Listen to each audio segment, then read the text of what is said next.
Violence only begets other violence. Violence breeds other violence. And as I was growing up, my mother used to always tell us somebody has to break off the chain of violence. It's got to start with somebody.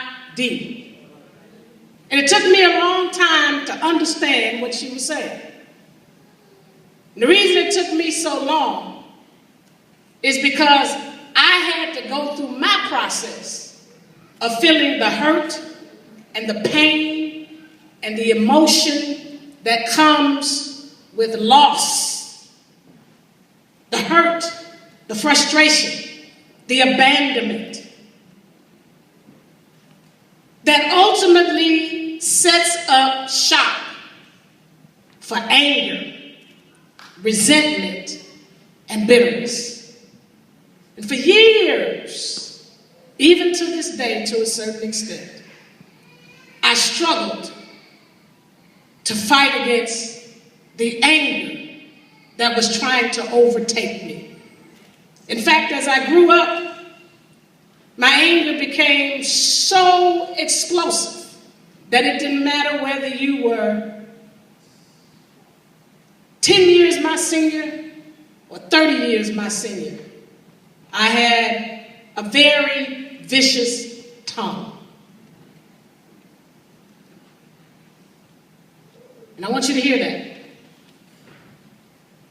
Because if we don't deal with what's inside of us, the hurt, the pain, the disappointment, the betrayal, the being left, the being abandoned, the feeling that nobody loves us, then eventually we can become a perpetrator of violence. You might say, well, that doesn't mean I'm going to kill anybody, but you can kill people with your words. You can kill people with your tongue. You can kill people inside of yourself.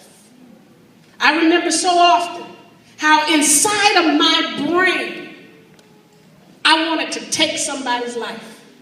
And I thank God that I grew up in a house where there were no guns.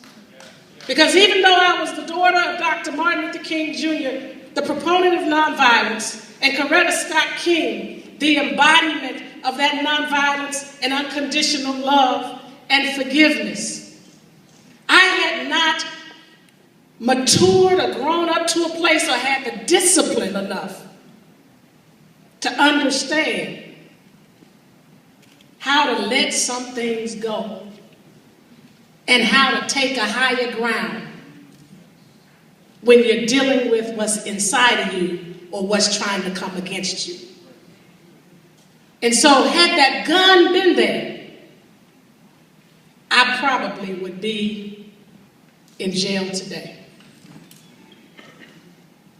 I remember one time, the anger was so much that I had a bottle in my hand and I took it and I hit someone over the head with it.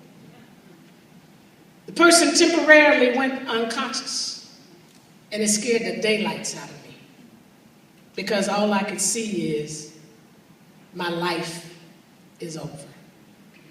This is it. But that began a turning point. Because if you don't stop the violence will stop you. And it ain't easy.